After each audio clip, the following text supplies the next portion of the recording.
Hello fight fans, thanks for joining us at MMA Insider. Before we get rolling with today's news, show some love by hitting that like button and subscribing. Now let's uncover the latest happenings in MMA. Starting off, Renato Moicano urges Paddy Pimblett to avoid fighting him following UFC Paris. Moving on, Pereira criticizes Magomed Ankalaev's fighting style. Lastly, Joe Rogan returns to commentary desk for UFC 307, other broadcast details revealed. Renato Moicano has a stern warning for Paddy Pimblett.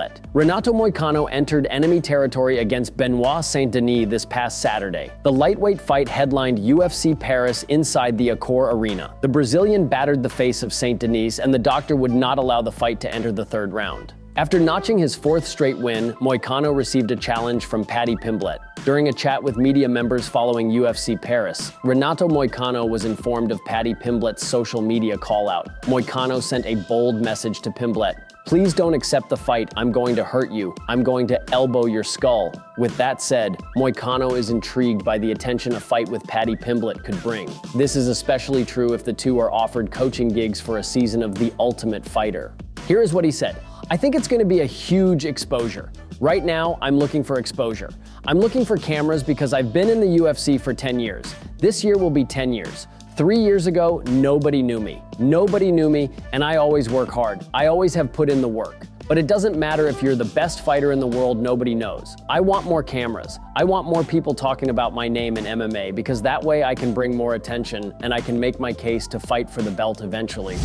Pereira doesn't believe the UFC is too fond of Magomed Ankalaev's fighting style. Pereira and Ankalaev have gone back and forth on who is to blame for the fact that they have yet to share the octagon. Alex has claimed that Ankalaev didn't want to fight him at UFC 307, which the Russian strongly denies. Now the UFC light heavyweight champion is once again stoking the flames. Pereira recently spoke to Kevin Iole. During the interview, Alex said that Magomed Ankalaev has done himself no favors with his fighting style. "Honestly, it's not my fault that Ankalaev have such a boring style of fighting that nobody wants to watch, that the guys don't want to put him in. I'm ready to fight the guy. He's ready to fight me, so whenever they put that fight. People talk about my ground, so there's a good chance I'm going to show everybody." Pereira's main focus is on Khalil Rountree at the moment. The two will collide with the 205-pound gold at stake. The title fight takes place on October 5th, and it'll headline UFC 307. Ankalaev also has a dance partner locked up. He will go one-on-one with Aleksandar Rakic on the UFC 308 card on October 26th. If Ankalaev can win in convincing fashion, then he will likely be next for the winner of Pereira versus Rountree. Those who believe Ankalaev can give Pereira problems point out the Russian's grappling. Time will tell if both men can take care of business to set the stage for their showdown. Joe Rogan will be back at the commentary desk for UFC 307.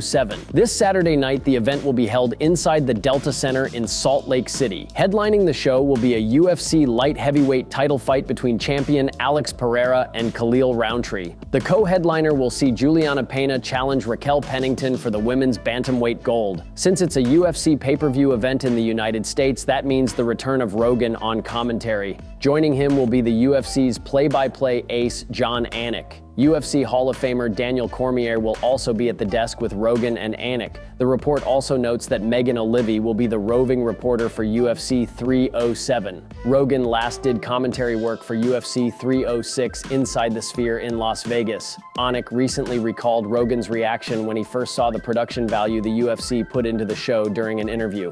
"So he's seen it all, he's a renaissance man, far more that than me. I still felt convicted in the fact that he would be effectively blown away. And yeah, just jaw-dropped, and oh my gosh, and sort of one visual upstages the one that came before it. We went all the way up to the 400 section, as high as you can go, which are some of the best seats to do our pay-per-view open, and I actually didn't quite get down in time. So we had a little bit of lead navigation in terms of our throw to the next piece, but it was insane to see Rogan and Cormier's reactions for the first time, and you think you know what you're walking into, but you really don't.